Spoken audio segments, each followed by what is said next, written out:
اعوذ باللہ من الشیطان الرجیم بسم اللہ الرحمن الرحیم یکاد البرق یخطف ابصارهم کلما اضاء لهم مشوا فیہ واذا اظلم علیہم قاموا ولو شاء اللہ لذهب بسمعهم وابصارهم ان اللہ علی کل شیء قدیر۔ صدق اللہ العظیم۔ رب اشرح لی صدری ویسر لی امری واحلل عقدۃ من لسانی یفقہوا قولی۔ اللہم ارنا الحق حقا وارزقنا اتباعہ وارنا الباطل باطلا وارزقنا اجتنابہ، آمین یا رب العالمین۔ یہ سورہ بقرہ آیت نمبر 20 ہے، اور یہاں ایک دوسرا رکوع مکمل ہو رہا ہے، اور اس رکوع میں خاص طور پر منافقین کا ذکر شروع کیا تھا قرآن مجید نے، اور یہ اجمالی طور پر سارے منافقین جتنے ہیں ان کی جو عادتیں ہیں ساری بیان ہوئی ہیں، اور وہ رکوع شروع ہوا تھا وَمِنَ النَّاسِ مَن يَقُولُ آمَنَّا بِاللَّهِ وَبِالْيَوْمِ الْآخِرِ وَمَا هُمْ بِمُؤْمِنِينَ يُخَادِعُونَ اللَّهَ وَالَّذِينَ آمَنُوا وَمَا يَخْدَعُونَ إِلَّا أَنفُسَهُمْ وَمَا يَشْعُرُونَ فِي قُلُوبِهِم مَّرَضٌ فَزَادَهُمُ اللَّهُ مَرَضًا وَلَهُمْ عَذَابٌ أَلِيمٌ بِمَا كَانُوا يَكْذِبُونَ۔ یہ اس رکوع میں منافقین کا جو ذکر چل رہا تھا، ہم نے پچھلی آیات میں منافقین کے ایک گروہ کا ذکر پڑھا کہ اس کو تو کافروں کے ساتھ شامل کیا۔ اس دنیا میں بلا شبہ وہ اگر مسلمان کلمہ پڑھنے کی وجہ سے ہیں بھی، لیکن اگلے جہان میں وہ کافروں کے ساتھ اس کا شمار ہوگا۔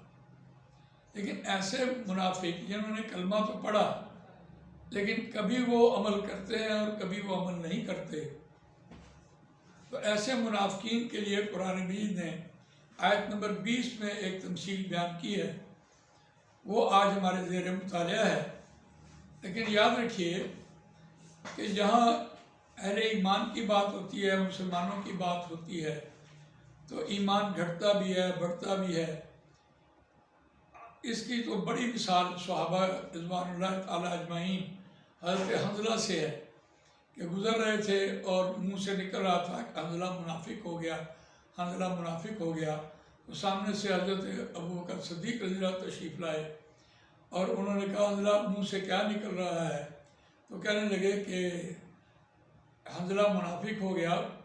اپنا واقعہ بتایا کہ جب ہم نبی اکرم صلی اللہ علیہ وسلم کی صحبت میں ہوتے ہیں تو ہمارا ایمان کہاں بلند ہوتا ہے، اور جب ہم اپنے گھروں میں ہوتے ہیں تو ہمارا ایمان کا لیول وہ نہیں ہوتا، ہمارے ایمان کا معیار وہ نہیں ہوتا۔ تو جواب دینے کو تو یقینی بات ہے، لیکن آپ حضرت ابوبکر صدیق رضی اللہ عنہ نے فرمایا کہ یہ کیفیت تو شاید میری بھی ہو۔ چلتے ہیں نبی اکرم صلی اللہ علیہ وسلم کی خدمت میں حاضر ہوتے ہیں، تو سارا ماجرا رسول اللہ صلی اللہ علیہ وسلم کے سامنے رکھا، تو آپ نے فرمایا کہ اگر وہی ایمان جو میری صحبت میں ہوا ہے وہ اگر تمہارے گھروں میں بھی ہو تو فرشتے تمہارے بستروں پر مصافحہ کریں۔ بات تو چھوٹی سی ہے، لیکن احادیث میں حکمتیں اتنی ہوتی ہیں، حکمتوں سے بھری ہوئی باتیں نبی اکرم صلی اللہ علیہ وسلم کی ہوتی ہیں۔ یقیناً بستر پر کون ہوتا ہے؟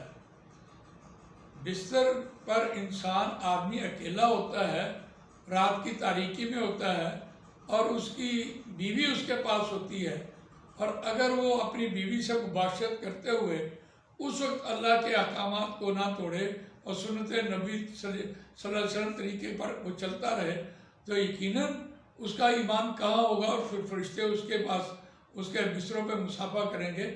تو کتنی بڑی بات تھی، نبی صلی اللہ علیہ وسلم نے اس بات میں بڑی حکمت کی بات ہمارے سامنے بیان فرمائی۔ تو اس اعتبار سے ہم منافق کی بات دیکھتے ہیں کہ جس نے کلمہ پڑھا ہے اور وہ کبھی وہ عمل کرتا ہے کبھی عمل نہیں کرتا، اب اس کی مثال اس آفاقی مثال سے دی جا رہی ہے، یکاد البرق یخطف ابصارہم۔ لیکن قرآن مجید میں جب ہم ریفرنس ٹو قرآن دیکھتے ہیں تو سورہ نساء میں ہم نے دیکھا کہ منافقین کے حوالے سے سورہ نساء کی آیت نمبر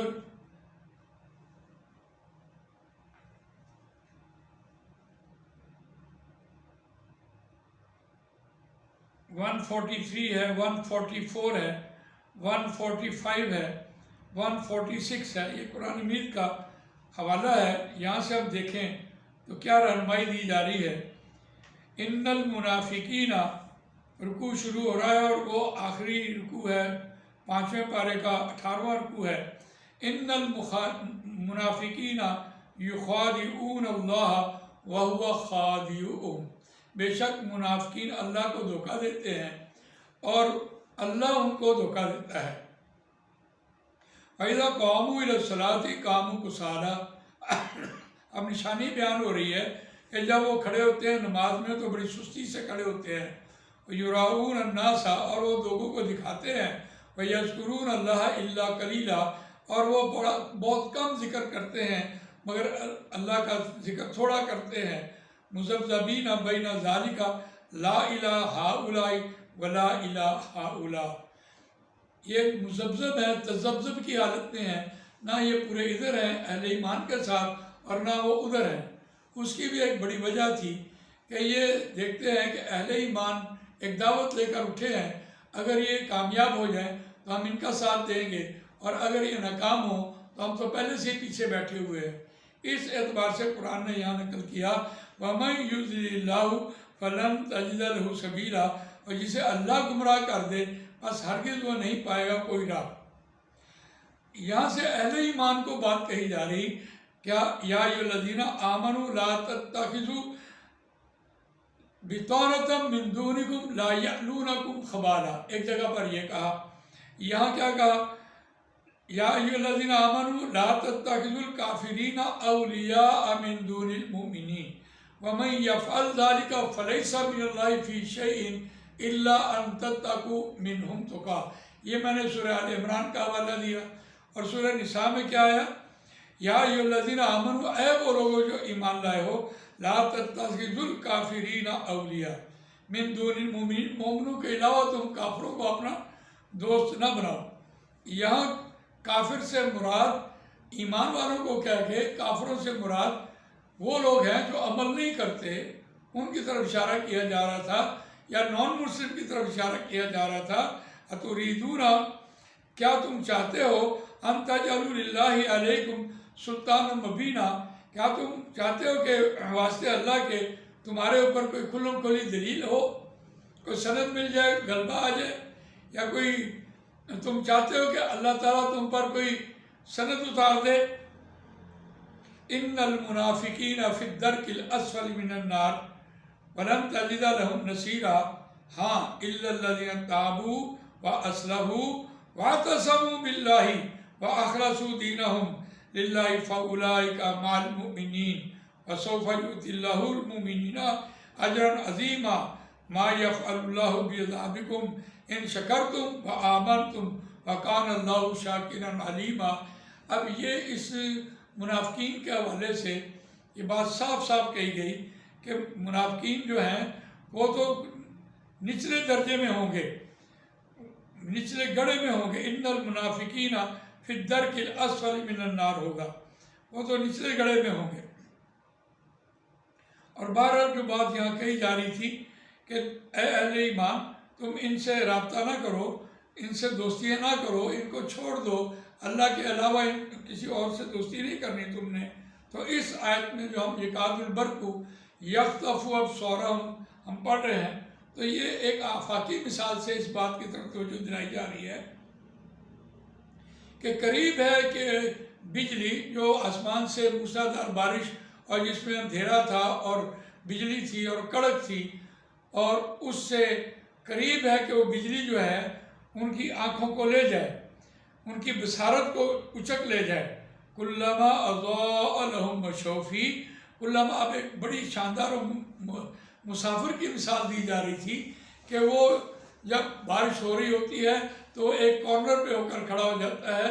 کلما اضاء لهم مشوا فیہ، جب اس بجلی سے جو کڑک رہی تھی اس سے جو روشنی ہوتی ہے اس میں وہ اپنا راستہ دیکھ لیتا ہے اور وہ چل پڑتا ہے، اس میں ایک دو قدم آگے بڑھا لیتا ہے۔ اور وَإِذَا أَظْلَمَ عَلَيْهِمْ قَامُوا، اور جب اندھیرا ہو جاتا ہے، اندھیرا گھپ ہو جاتا ہے، تو اس اندھیرے میں وہ پھر مسافر ایک کارنر پہ ہو جاتا ہے۔ اب اس کی مثال ایک ایسے شخص کی دی جا رہی ہے کہ جو کبھی قرآن سنتا، اس نے قرآن مجید سنا، اور قرآن مجید سننے کے بعد اس کے سینے کے اندر جو باطل رذیلہ تھی، بری عادتیں تھیں، ان کے اندر جو ہلچل مچی، اس کو قرآن مجید نے اس سے تشبیہ دی تھی کہ اندھیرے ہیں اور رات ہے اور برق ہے۔